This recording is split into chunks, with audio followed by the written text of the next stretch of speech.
কথা বলেছিলাম না, কাগজের টাকা। এরপর আসছে ক্রিপ্টোকারেন্সি। কি আসছে? নাম শোনেন নাই? ইলেকট্রনিক মানি তো চলে আসছে, যে ইলেকট্রনিক মানি দিয়ে আপনারা লেনদেন করছেন না। এরপরে আসবে ক্রিপ্টোকারেন্সি। ক্রিপ্টোকারেন্সি মানে বিটকয়েন। এগুলো ভবিষ্যৎবাণী না, কিন্তু কিছু মানুষ মনে করে এগুলো ভবিষ্যৎবাণী। এগুলো ভবিষ্যৎবাণী না, এগুলো বর্তমান। অলরেডি পৃথিবীর কিছু কিছু দেশে চলে আসছে, হয়তো বা এদেশেও অচিরে আসবে।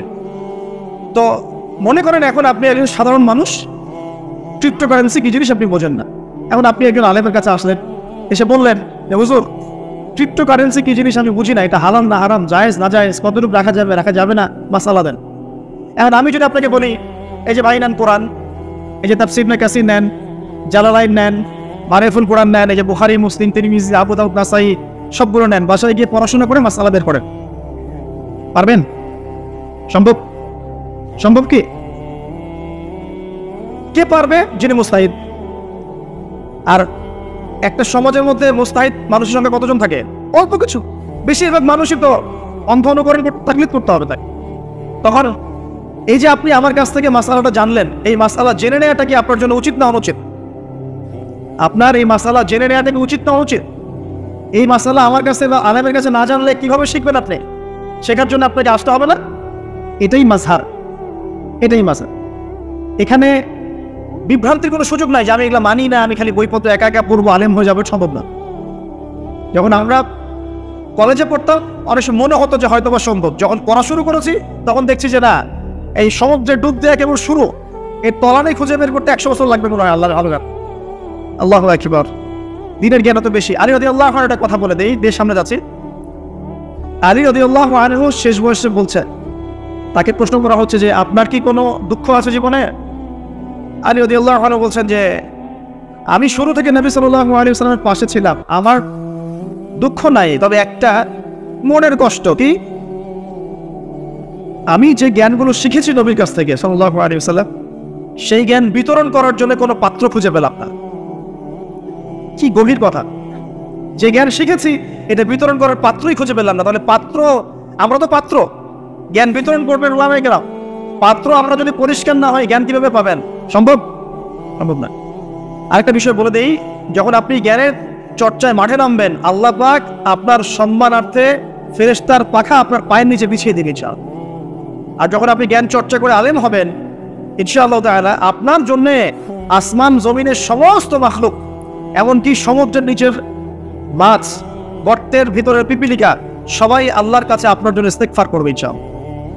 একটা হাদিসে নবীজি বলেছেন যে আকাশের চাঁদটাকে তোমরা যেমন দেখো উজ্জ্বল অন্য নক্ষত্রগুলোর তুলনায়, ঠিক তেমনি সাধারণ মানুষের উপরে একজন আলেমের মর্যাদা এমন।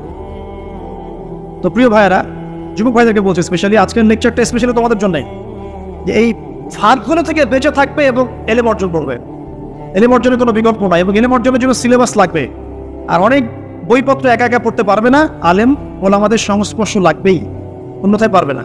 এর পাশাপাশি আপনি সিরাতের বই পড়বেন, ইতিহাস পড়বেন, ইসলামিক অর্থনীতি পড়বেন, হ্যাঁ, ভূরাজনৈতিক প্রেক্ষাপটের বইগুলো পড়বেন, এগুলো ঠিক আছে।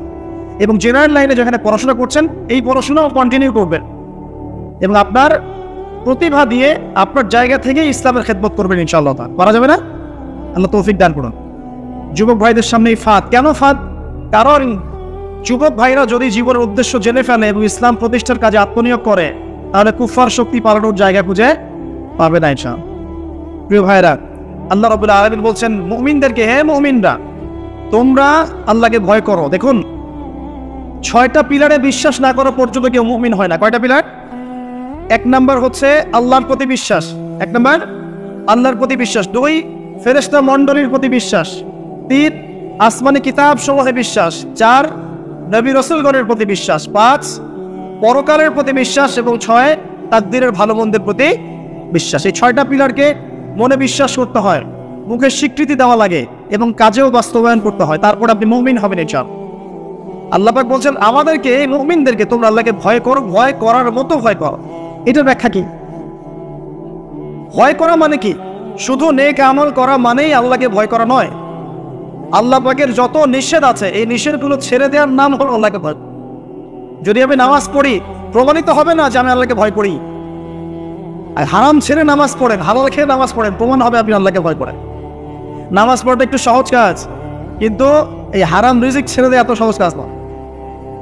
রোজা রাখা সহজ কাজ তুলনামূলক, কিন্তু সুদ ঘুষ ছেড়ে দেওয়া এত সহজ কাজ নয়। তাসবিহ তাহলিল করা সহজ কাজ, কোরআন তেলাওয়াত করা সহজ কাজ তুলনামূলক, কিন্তু ওই বোনের সম্পত্তি তাকে ফিরিয়ে দেওয়া এত সহজ নয়। অন্য মুসলিম ভাইয়ের মান সম্মান রক্ষা করা এত সহজ নয়। পরিবারে পর্দা এবং নামাজ কায়েম করা এত সহজ নয়। এবং এই সুদ ঘুষ দুর্নীতি অন্যের সম্পদ আত্মসাৎ থেকে বের হয়ে আসা এত সহজ নয়। তাকওয়া মানে কি? পরিপূর্ণরূপে ইসলামে প্রবেশ করা, আল্লাহ পাকের যাবতীয় হুকুম আহকাম মেনে চলা, আদেশও এবং নিষেধ। আল্লাহ পাক বলেন শেষে, ওয়ালা তামুতুন্না ইল্লা ওয়া আনতুম মুসলিমুন, একজন নবীর কথা খালি বলবো, মুসলিম না হয়ে মৃত্যুবরণ করো না। আল্লাহ পাকের কালাম পবিত্র কোরআনের মধ্যে সূরা হজ নামে একটা সূরা আছে। এখানে আল্লাহ পাক সূরা হজের মধ্যে ইব্রাহিম আলাইহিস সালামের কথা বলছেন যে হুয়া সাম্মাকুমুল মুসলিমিন, ইব্রাহিম আলাইহিস সালাম সেই নবী যিনি তোমাদের নাম মুসলিম দিয়েছেন। কি দিয়েছেন? আচ্ছা, ইব্রাহিম আলাইহিস সালামের দুইটা ঘটনা বলবো খালি, আমি আপনাকে ইসলাম দেখাচ্ছি কি জিনিস। দেখুন, তার স্ত্রীকে আল্লাহ পাক বলছেন রেখে আসো, হাজেরা আলাইহিস সালামকে রেখে আসো মক্কার কাবা ঘরের কাছে, যেখানে কোনো মানুষ নাই, কোনো খাবার পানি কিচ্ছু নাই, সাথে ছোট সন্তান ইসমাইল।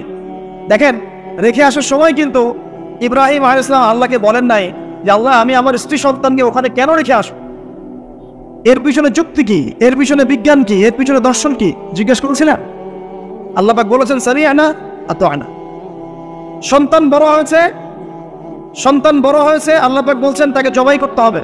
তিনি সন্তানকে গিয়ে বলছেন ইয়া বুনাইয়া ইন্নী আরা ফিল মানামি আন্নী আসবাহুক, আমি স্বপ্নে দেখছি তোমাকে জবাই করছি, ফানজুর মাযা তারা, তোমার কি রায় আমাকে বলো।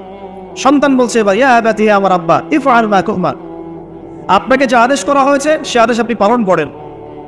সাতাজিদুনি ইনশাআল্লাহু মিনাস সাবিরিন, ইনশাআল্লাহ আপনি আমাকে ধৈর্যশীল পাবেন। কে বলছে এটা? ইসমাইল। ইসমাইলের মধ্যে কি এখনকার তরুণদের জন্য আদর্শ নাই? যে বয়সে ইসমাইল আলাইহিস সালাম বলছেন আব্বা আমাকে জবাই করে দেন, কোনো সমস্যা নাই, ইনশাআল্লাহ আপনি আমাকে ধৈর্যশীল পাবেন, ওই বয়সের আমাদের তরুণ প্রজন্ম, টিকটক প্রজন্ম, ওই বয়সে আমাদের তরুণ প্রজন্ম এই কিশোর গাইনে যোগ দিয়েছে, জেনা করেছে, মাদক খাচ্ছে, জুয়া খেলছে, এই যে জার্সি গাইতে ঘুরে বেড়াচ্ছে। দেখেন, এই ওয়াজে আসার সময় দেখলাম যে কিছু ছেলে দাঁড়িয়ে আছে ওখানে, কি হচ্ছে এখন দাঁড়ায়, বক্তা এখন আসে নাই, সিগারেটের প্যাকেট থেকে সিগারেট বের করে টান দিচ্ছে ওকে। বক্তা যখন আসে টান দিয়ে যায়, তারপর বসে। মাদক বলতে কি বলছো তোমরা? খালি গাঁজা, ইয়াবা, ফেন্সিডিল মাদক? সিগারেটটা মাদক না? এই জর্দা খাই, এটা কি মাদক না? এগুলো মাদকের মধ্যে পড়ে, এগুলো ফ্যাশন হয়ে গেছে এখন। আল্লাহ পাক তোমাদেরকে এগুলো থেকে হেফাজত করুন। আমি দেখেন, ইসমাইল বলছেন এ আমার আব্বা আমাকে আপনি জবাই করে দেন, যদি আল্লাহ আদেশ করে থাকেন, আমাকে ধৈর্যশীল পাবেন ইনশাআল্লাহ। মা বোনদের জন্য বলছে এখানে একটা কথা, দেখুন প্রিয় মা বোন ভালো করে শুনুন। দেখুন, ইসমাইল আলাইহিস সালামকে কিন্তু তার বাবা বড় করেন নাই। ইসমাইল আলাইহিস সালাম বড় হয়েছেন মক্কায় তার মায়ের কাছে, হাজরা আলাইহিস সালামের কাছে। আর ইব্রাহিম আলাইহিস সালাম থাকতেন সিরিয়ায়, শামে, তার আরেক স্ত্রী সারা আলাইহিস সালামের সাথে। তিনি যাওয়া আসা করতেন। আর তখনকার যাওয়া আসা এত সহজ ছিল না, তখন কোনো মোটরযান ছিল না। দেখুন, যেমন মা তেমন সন্তান। কেমন মা? হাজরা আলাইহিস সালামকে বলা হচ্ছে যে তোমাকে এখানে রেখে যেতে আল্লাহ আদেশ করেছেন। তো হাজরা আলাইহিস সালাম বলছেন এখানে তো কোনো পানিও নাই, কোনো খাবারও নাই, আপনি এখানে আমাদেরকে একা ফেলে যাচ্ছেন। ইব্রাহিম আলাইহিস সালাম বলছেন আল্লাহর আদেশ কিছু করার নাই। এখন হাজরা আলাইহিস সালাম বলছেন আচ্ছা যদি আল্লাহ আদেশ করে থাকেন তাহলে ইনশাআল্লাহ আল্লাহ আমাদের হেফাজত করবেন, আল্লাহর প্রতি আমি পূর্ণ তাওয়াক্কুল করলাম। কে বলছেন? হাজরা। এই হাজরা আলাইহিস সালামের দেখেন এখানে তো কোনো খাবারই নাই, পানিও নাই, এক মশক পানি একটু খাবার দ্রুতই শেষ হয়ে গেল। শেষ হওয়ার পর তিনি ছোটাছুটি করছেন, suffer Marwa, suffer Marwa, suffer Marwa, কোথাও যদি একটু পানি পাওয়া যায়। কি তাওয়াক্কুল আল্লাহর প্রতি! ছোটাছুটি করছেন, বাচ্চা ইসমাইল কান্নাকাটি করছে। মায়ের এই ছোটাছুটি আল্লাহর কাছে এত পছন্দ হয়েছে, যতদিন হজ থাকবে এই হাজরা আলাইহিস সালামের স্মৃতির সাথে জড়িত এই সাই থাকবে। এবং এই ঘটনা আল্লাহর কাছে এত পছন্দ হয়ে গেল যে আল্লাহ পাক জিবরাইল আলাইহিস সালামকে পাঠিয়ে জামজাম কূপের পানি বের করে দিলেন, যেই কূপের পানি জীবনে কখনো শেষ হয় না, পানি খেলে খিদাও লাগে না। চিন্তা করে দেখেন, গ্যালন গ্যালন পানি যাচ্ছে, গ্যালনের পর গ্যালন জামজাম থেকে প্রত্যেক দিন। এমনকি মদিনায় গেলেও আপনি জামজামের পানি পাবেন, মসজিদে কুবায় গেলেও জামজামের পানি পাবেন। আর পৃথিবীর বিভিন্ন জায়গায় তো আমরা নিয়ে আসছি, শেষ হয়েছে? পানির স্তর 1 ইঞ্চি পর্যন্ত নিচে নামে নাই, নেমেছে? দেখেন, আল্লাহর প্রতি যখন মানুষ পূর্ণ তাওয়াক্কুল করে তখন আল্লাহর মারিফত নেমে আসে। যখন মানুষ আল্লাহর প্রতি পূর্ণ তাওয়াক্কুল করে ফেলবে তখন আল্লাহ পাক আধ্যাত্মিকত্ব দিয়ে দিবেন সব। এটা কি বিজ্ঞান দিয়ে ব্যাখ্যা করা যায়? একজন ফেরেশতা আসলো, পাখা দিয়ে আঘাত করলো, মাটি থেকে ঝর্ণা বের হওয়া শুরু হতো? এখনকার বিজ্ঞান বিশ্বাস করবে? কোনো যুক্তি দর্শন বিশ্বাস করবে? করবে না। এই যে মা, তাওয়াক্কুল কারিনী মা, তার গর্ভ থেকে জন্ম নিয়েছে ইসমাইলের মতো সন্তান, যে বলছে আব্বা আমাকে জবাই করতে চাইলে করে দেন, কোনো সমস্যা নাই, আল্লাহর ইনশাআল্লাহ আপনি আমাকে ধৈর্যশীল পাবেন। এই জন্য বলি, আমাদের পরিবারের মায়েরা যদি হাজেরা আলাইহিস সালামের মতো হতে না পারে তাহলে ইসমাইলের মতো প্রজন্ম তৈরি হবে না। অতএব প্রিয় মা ও বোনেরা, একটা নসিহত যথেষ্ট আপনাদের জন্য, যে নিজেরা হাজেরা আলাইহিস সালামের মতো আল্লাহর প্রতি পূর্ণ তাওয়াক্কুলকারী হয়ে যান। নামাজ ছাড়িয়েন না। কোনো মহিলা যদি মাত্র 4টা কাজ করতে পারে, নবী সাল্লাল্লাহু আলাইহি ওয়াসাল্লাম বলেছেন জান্নাতে যাওয়ার জন্য সবগুলো দরজা খুলে দেওয়া হবে। 1 নাম্বার, কোনো মহিলা যদি 5 ওয়াক্ত নামাজ পড়ে, এখানে শুধু ফরজ নামাজের কথা বলা হচ্ছে, নফলের কথাও বলা হচ্ছে না। 2 নাম্বার, যদি একজন মহিলা রমজান মাসে সওম রাখে, ফরজ সওম, ফরজ রোজা, নফল রোজার কথাও বলা হচ্ছে না। 3 নাম্বার, যদি মহিলা, একজন নারী যদি তার সতীত্বকে হেফাজত করতে পারে, পর্দা মেনে চলতে পারে। এই পর্দা বলতে আমরা ডিজিটাল বোরখা বোঝাচ্ছি না। পোশাকটা এমন হবে না যে পোশাক পরেও গায়ের কাঠামো কতটুকু আটো-সাটোটা বোঝা যায়, এই বোরখা চলবে না। বোরখা এমন হবে না, পোশাক এমন হবে না যে বাইরে থেকে ভিতরের অঙ্গ দেখা যায়, এই বোরখা চলবে না। পোশাক এমন হবে না যে পোশাকটা পুরুষদের পোশাকের সাথে সাদৃশ্য আছে, গেঞ্জি টি শার্ট পরা যাবে না। পোশাকটা এমন হবে না যেই পোশাকটা অমুসলিমদের সংস্কৃতির সাথে বা ধর্মীয় কালচারের সাথে সাদৃশ্য আছে, এমন পোশাকও চলবে না। যদি কোনো নারী 3 নাম্বার তার লজ্জাস্থানের হেফাজত করতে পারে, মানে সাথে এই পর্দা মেনটেন করতে পারে। আর পর্দা করে যদি কলেজে গিয়ে আর ইউনিভার্সিটিতে গিয়ে সহি প্রেমে লিপ্ত হন তাহলেও পর্দা হবে না। কথা বুঝতে পারছি না মনে হয়। পর্দা করেও যদি ইউনিভার্সিটিতে গিয়ে গ্রুপ স্টাডি করতে হয় গায়ের মাহরামের সাথে, এই পর্দাও চলবে না। পর্দা মানে পর্দা। পর্দা করে যে দোলা ভাইয়ের সাথে কুটুস কুটুস গল্প করা শুরু করে, রিডিস পিটিস, চলবে না পর্দা। দেবর আর ভাবি, এখন দেখেন না, দেবর ভাবি, শালী দুলা ভাই, চাচাতো ভাই চাচাতো বোন, কোন জায়গায় সমাজ গিয়েছে জানেন? এমনও নিউজ বাংলাদেশে এসেছে, নাউজুবিল্লাহ বলতে বলতে রুচিতে বাঁধে, যে বাবা মেয়ের সাথে পর্যালোচনা করে ফেলেছে। এই ঘটনা জানেন না? বাংলাদেশে একাধিক ঘটনা ঘটেছে। আস্তাগফিরুল্লাহ, ইন্না লিল্লাহি ওয়া ইন্না ইলাইহি রাজিউন। কোন যুগে আছেন চিন্তা করেন। কেউ কারো থেকে বাদ না, শিক্ষকের সাথে ছাত্রী, ছাত্রর সাথে শিক্ষিকা, বস আর কলিগ, মহিলা কলিগ বস, মহিলা বস, পুরুষ কর্মচারী, হ্যাঁ অমুক কর্মকর্তা, তমুক কর্মকর্তা। মাঝখানে একটা সিসিটিভির ফুটেজ পাস হয়ে গেল, দেখলেন না হইল? মনে আছে? ভুলে গেছেন মনে হয়। একটা টাইটেল, একটি সিসি ক্যামেরা সারা জীবনের কান্না, মনে নাই? ভুলে গেছেন আপনারা? হ্যাঁ, এই যে মনে আছে। তো কে কার থেকে বাদ? ফুফাতো ভাই, চাচাতো বোন, হ্যাঁ খালাতো বোন, খালাতো ভাই, মানে কাজিন, দেবর ভাবি, শালাদুল্লাহ ভাই, শালিদুল্লাহ ভাই, সব দেখবেন জেনা করতেছে না? পরকীয়া তো নিত্যদিনের ব্যাপার। পরকীয়া না করলে এখন পেটের ভাতই হজম হয় না। বাসায় একটা স্ত্রী আছে, বাইরে 3-4টা মেয়ের সাথে টাঙ্কি মেরে বেড়াবে, কোনো সমস্যা নাই। সমস্যা কোথায় বলি? সমস্যা হচ্ছে যদি আপনার স্ত্রী থাকে একজন নেককার বা সতীসাধী নারী থাকে, এবং তার পারমিশন নিয়ে যদি আপনি আরেকটা বিয়ে করতে যান, সমস্যা আছে। হালালভাবে বিয়ে করলে সমস্যা, বাইরে টাঙ্কি মেরে বেড়াবেন, কোনো সমস্যা। বাসায় একটা স্বামী আছে, বাইরে আরো 2-4টা ছেলের সাথে ফোনে কথা বলে, কোনো সমস্যা নাই। আমরা এখন কি করি জানেন? আমরা জেনাকে প্রমোট করি, নগ্নতাকে প্রমোট করি, আর বিয়ে হালাল জিনিসগুলোকে আমরা ঢেকে দেই, বাধা দেই। বিয়ে করতে চান দেখবেন বাধা পাবেন, জেনা করতে চান বাধা পাবেন না। হ্যাঁ, বিশ্বাস করছেন না? বিয়ে করতে যে দেখেন খালি কত বাধা আসে, আর জেনা করতে চান কোনো বাধা নেই, মদ খাইতে চান কোনো বাধা নাই। লিগ্যাল কিছু পতিতালয় আছে আমাদের দেশে, লিগ্যাল, এবং তাদেরকে পতিতা বললেও মানুষ রাগ করে। এখন বলতে হবে যৌনকর্মী, সেক্স ওয়ার্কার।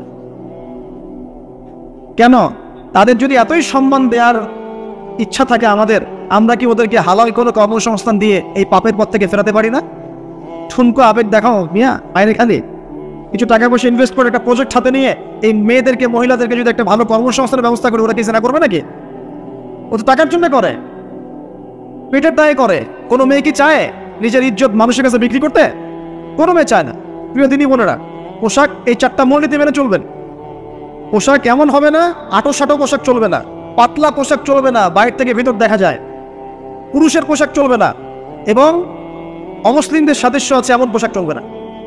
আপনি বাসায় কি পোশাক পরে থাকেন, আমরা এখানে তো কোনো রকম ইন্টারফেয়ার করতে যাচ্ছি না, কিন্তু বাইরে যদি গায়রে মাহরামদের সাথে বের হন, সামনে বের হন, তাহলে অবশ্যই আপনাকে এই পর্দা মেনটেন করে আসতে হবে। এটা ইসলামিক লস। আল্লাহর আইন যদি আপনি না মানেন, আপনার কবর আপনার, আমার কবর আমার। ফাযাক্কির ইন্নামা আনতা মুযাক্কির, উপদেশ দাও তুমি, শুধু উপদেশ দাতা। লাস্তা আলাইহিম বিমুসাইতির, তুমি কারো প্রতি দারোগা নাও, আমাদের দায়িত্ব জাস্ট প্রচার করা। বাল্লিগু আন্নী ওয়ালাউ আয়া, একটা আয়াত জানলেও খালি প্রচার করে দাও, দ্যাটস অল। ফাযাক্কির ইন নাফাআতিয যিকরা, তুমি উপদেশ দাও যদি উপদেশ কোনো কাজে আসে। প্রিয় ভাইয়েরা, বলতে কথা বলতে এখানে এসেছিলাম।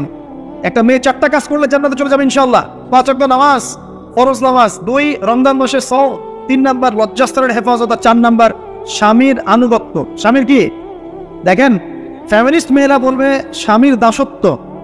দাসত্ব আনুগত্য এক জিনিস নয়, মনে থাকবে। দাসত্ব আনুগত্য এক জিনিস নয়। আনুগত্য মানে কি? আনুগত্য মানে আপনার স্বামী আপনাকে কোরআন সুন্নাহর মতো চালানোর চেষ্টা করছে, আপনি এটা ফলো করবেন, আনুগত্য। আপনার স্বামী যদি আপনাকে কোরআন সুন্নাহর বাইরে যেতে বলে, যদি বলে যে আসো অফিসের কলিগরা আসছে, আমার টেবিলে খাবার পরিবেশন কর, যাবেন না, আপনি আনুগত্য করবেন না। আপনার স্বামী বলছে যে সুন্দর করে সাজুগুজু করো তো, আজকে ঘুরে আসি সাজেক, ঠিক আছে, বাইকের পিছনে বসে আপনাকে নিয়ে যেতে যাচ্ছে, আপনি যাবেন না, বলবেন যে এরকম সাজুগুজু করে গায়রে মাহরামদের সামনে যাওয়া জায়েজ নাই। আনুগত্য কি? কোরআন সুন্নাহ সমর্থিত কাজে আপনি স্বামীকে ফলো করবেন, আনুগত্য। স্বামী যদি এমন কোনো আদেশ করে যে আদেশটা কোরআন সুন্নাহর বাইরে যায়, আপনি এখানে কোনো আনুগত্য নাই। একটা হাদিস আছে, লা তাআতা লি মাখলুক ফি মা'সিয়াতিল খালিক, মানে স্রষ্টার অবাধ্যতায় সৃষ্টির কোনো আনুগত্য নাই। আল্লাহর অবাধ্যতায় সৃষ্টির কোনো আনুগত্য নাই। প্রিয় ভাইয়েরা, একটা আয়াত আমাদের জন্য যথেষ্ট হবে ইনশাআল্লাহ। মুমিন আমরা মুমিন না মুমিন না? আল্লাহ বিশ্বাস করি কি না? ফেরেশতায় বিশ্বাস করি না? নবী রাসূল আসমানি কিতাবে, পরকাল, তাকদীরে বিশ্বাস করি তো? আমরা সবাই ইসলামের বিজয় চাই কিনা? আমরা সবাই পরিপূর্ণ মুসলমান হতে চাই কিনা? আমরা চাই কিনা যে আমাদের সাথে সাথে আমাদের পরিবারটাও জান্নাতে যাক? এবং আমরা চাই কিনা যে আমাদের সমাজটাও ইসলামের আলো আলোকিত হোক? চাই কিনা? যদি চাই, প্রিয় ভাইয়েরা, আমার 10টা নসিহত। কয়টা?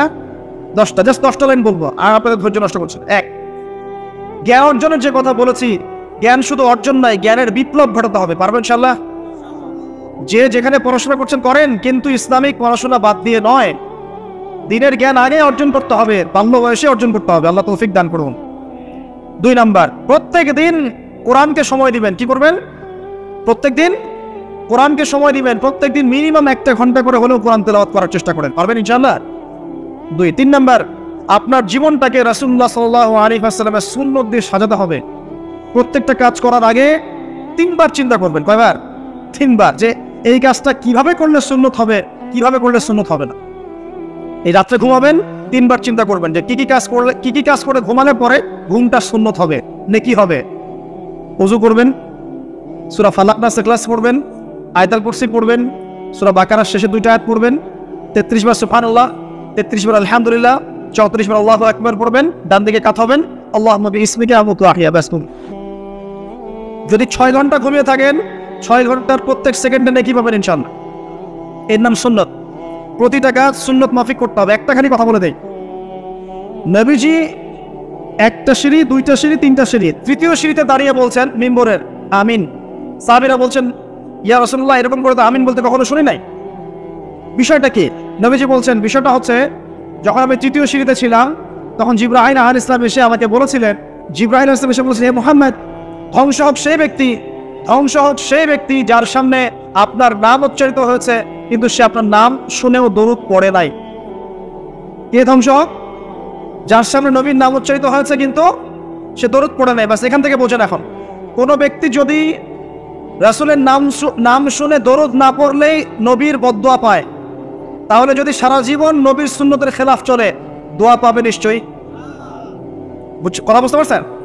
শুধু একবার দরুদ পড়ে নাই, নবীর নাম শুনে দরুদ পড়ে নাই, ইচ্ছাকৃত হবে, তাকে নবীজি বলছেন সে ধ্বংস হোক। নবী বলছেন আমিন, মানে বদদোয়া হচ্ছে এটা। তাহলে সারা জীবন যে আমরা দাঁড়িয়ে রাখছি না, টাকর নিচে কাপড় পরছি, হ্যাঁ, যে গোফ লম্বা করে একদম শুশুকের মতো রেখে দিয়েছি, কাটছি না, লেবাস ইসলাম না আসছে না, নামাজ পড়ছি না সুন্নাহ মোতাবেক জীবন করছি না, আমাদের কি হবে? আমরা কি নবী সাল্লাল্লাহু আলাইহি ওয়াসাল্লামের সুপারিশ পাবো? কবরে তাকে দেখালে উত্তর দিতে পারবো ইনশাআল্লাহ। তখন যখন আমরা পুরো জীবনটাকে নবীর সুন্নাহ মতো ঢেলে সাজাবো ইনশাআল্লাহ। সো আলে ইমরানের মধ্যে আছে, কুল ইন কুনতুম তুহিব্বুনাল্লাহ ফাত্তাবিউনি। আল্লাহ বলছেন, হে নবী বলে দিন, তোমরা যদি আমার ভালোবাসা চাও, আল্লাহকে পেতে চাও, তাহলে নবীকে অনুসরণ করো, আমাকে অনুসরণ করো। আল্লাহ পাক কি করবেন? ইউহিব্বুকুমুল্লাহ, আল্লাহ পাক তোমাদেরকে ভালোবাসবেন। ইয়াগফির লাকুম যুনুবাকুম, আল্লাহ পাক তোমাদের সমস্ত গুনাহ মাফ করে দেবেন ইনশাআল্লাহ। আল্লাহু গফুরুর রহিম। 3 নাম্বার বলেছি ভাই, নবীর সুন্নাহ মতো জীবন করেন। 4, একটা হালাল রিজিক অন্বেষণ করেন, হারামে যাবেন। ওয়াদা করেন যে না খেয়ে মরে গেলেও হারাম রিজিকে যাবেন না। পারবেন তো ইনশাআল্লাহ? আল্লাহ পাক তৌফিক দান করুন। 5 নাম্বার, পরিবারের আদর্শ হবে জান্নাতি আদর্শ। পরিবারের মধ্যে অনইসলামিক কোনো কালচার ঢুকতে দিবেন। টিভিটা আছে না পরিবারে, আসার পরে এসে ভেঙে দিবেন একেবারে। যদিও বা টিভির চেয়ে ডেঞ্জারাস জিনিস এখন আমাদের হাতেই থাকে। টিভি তো তাও মানুষ সবাই একসাথে বসে দেখতো, যে যার মতো দেখতে পারতো না। একটা নাটক সিনেমা দেখলেও সবাই মিলে দেখতে হতো। এখন তো ফোন, সবার ঘরে ঘরে একটা পৃথিবী, সবাই ঘরে ঘরে যে যার মতো দেখছে আর কি। পরিবারে পর্দা থাকতে হবে, ছোটবেলা থেকে সন্তানদেরকে কোরআনের শিক্ষা দেওয়া লাগবে, তালিম থাকতে হবে পরিবারে হালাল রিজিক থাকতে হবে। একটা কথা বলি, পরিবারে মেয়েদের প্রতি, স্পেশালি মেয়েদের প্রতি নরম থাকবেন, কঠিন হয়। কারণ আমার অভিজ্ঞতা থেকে বলছি ভাই, নারী জাতির প্রতি কঠিন হয়ে কোনো ফায়দা নেই। যত কঠিন হবে তত সমস্যা। আর এই ব্যাপারে আপনার চেয়ে আমার অভিজ্ঞতা 1 ধাপ বেশি, মাত্র 1 ধাপ। আচ্ছা, 5টা। 6 নম্বর হচ্ছে ইসলামিক কিছু ফাউন্ডেশন বা অ্যাসোসিয়েশন গড়ে তোলার চেষ্টা করেন। এদের কাজ হবে ইসলামের সৌন্দর্যগুলো দিয়ে সমাজ সেবা করা। পারা যাবে না? ওই যে হিলফুল ফুজুর নবী সাল্লাল্লাহু তৈরি করেছেন। আচ্ছা, এটা শুধু ফাউন্ডেশন হতে হবে জরুরি না, এটা প্রতিষ্ঠানও হতে পারে, একটা মসজিদের উদ্যোগে হতে পারে, মাদ্রাসার উদ্যোগে হতে পারে, বা সামাজিক সংগঠনও হতে পারে, যার উদ্দেশ্য হচ্ছে ভালো কাজ করা। এই যে শীতকাল আসছে, এই শীতকালে আমরা ইনশাআল্লাহ তাআলা পুরো দেশব্যাপী, এই শীতকালে ইনশাআল্লাহ আমরা চেষ্টা করব পুরো দেশব্যাপী শীতার্ত মানুষের মধ্যে বিনামূল্যে কম্বল বিতরণ করাতে। পারা যাবে না ইনশাআল্লাহ? সমাজ কল্যাণমূলক কাজ করলে কি হবে জানেন? সমাজের মানুষের কাছে ইসলামের সৌন্দর্য ফুটে উঠবে এবং ওই হাদিসের উপর আমল হবে। যদি আপনি কোনো মুসলিম ভাইয়ের একটা কষ্ট দূর করে দেন, আল্লাহ পাক আপনার একটা কষ্ট দূর করে দেবেন। আপনি যতক্ষণ মুমিন বান্দা মুসলিম ভাইয়ের পাশে থাকবেন, আল্লাহ পাক আপনার সাহায্যে আপনার পাশে থাকবেন ইনশাআল্লাহ। আল্লাহ পাক তৌফিক এনায়েত করুন, আমিন। আর কি? আমর বিল মারুফ নাহি আনিল মুনকারের কাজ করবেন। প্রত্যেক মাসে কিছুটা সময় আল্লাহর রাস্তায় দেওয়ার চেষ্টা করেন। 1 দিন হোক, 2 দিন হোক, 3 দিন হোক, 7 দিন হোক, আপনি চেষ্টা করেন আল্লাহর পথে সময় দেওয়ার জন্য। এটা 7। 6টা বললাম না 7টা বললাম? 7টা হচ্ছে। 8 নম্বর, আলেম ওলামার সহবত লাগবে। একা একা চলা যাবে না। আপনি যে আলেম ওলামাদেরকে হক্কানি মনে করেন, আপনার দৃষ্টিতে তাদের কাছেই আপনি পড়ে থাকেন, কোনো সমস্যা। পরামর্শ ভিত্তিক চলবেন এবং আলেমদের মাঝখানে বিভক্তির সৃষ্টি করবেন না, ঐক্যবদ্ধতার চেষ্টা করবেন। আল্লাহ পাক তৌফিক দান। আর দুটো হচ্ছে, আপনার পরবর্তী প্রজন্ম, বাচ্চা কাচ্চা যারা আছে, তাদেরকে এখন থেকেই পরিপূর্ণ মুসলমানের মতো গড়ে তুলবেন। আইডল দিবেন। তোমাদের আইডল হচ্ছে ওমর রাদিয়াল্লাহু আনহু, তোমাদের আইডল খালিদ বিন ওয়ালিদ, তোমাদের আইডল আলী রাদিয়াল্লাহু আনহু, তোমাদের আইডল আবু বকর সিদ্দিক, তোমাদের আইডল হচ্ছে তারিক বিন জিয়াদ, মোহাম্মদ বিন কাসিম। এই যে আপনাদের এই এলাকায়, চিটাগাং এলাকায় কত আলেম ওলামা ওলিয়া উলিয়ার পদচারণা ঘটেছে জানেন? ইতিহাস পড়ে দেখবেন, আপনি ইতিহাস পড়তে পড়তে শেষ করতে পারবেন। সেই মোগলদের আগে পর্তুগিজরা, তার আগে আরো মানুষ এসেছে, আরো বণিকরা এসেছে, সুফি দরবেশরা এসেছেন, পীর সাহেবরা এসেছিলেন, বড় বড় আল্লাহর ওলিরা এসেছেন, আসেন নাই? অনেক যুদ্ধ বিগ্রহ জিহাদ হয়েছে এখানে। এমনি তো ইসলাম পায়নি এলাকার মানুষ। ইসলাম এখানে প্রচার করা হয়েছে, প্রতিষ্ঠা করা হয়েছিল। ইবনে বতুতাও এখানে এসেছিলেন। হিস্ট্রি পড়ে দেখেন। তো আমাদের পরবর্তী জেনারেশনকে শেখাতে হবে আমাদের শেকড় কোনটা, আমাদের শেকড় ওদেরকে চেনাতে হবে। পারবো না ইনশাল্লাহ? আর সবশেষ কথা হচ্ছে ভাই,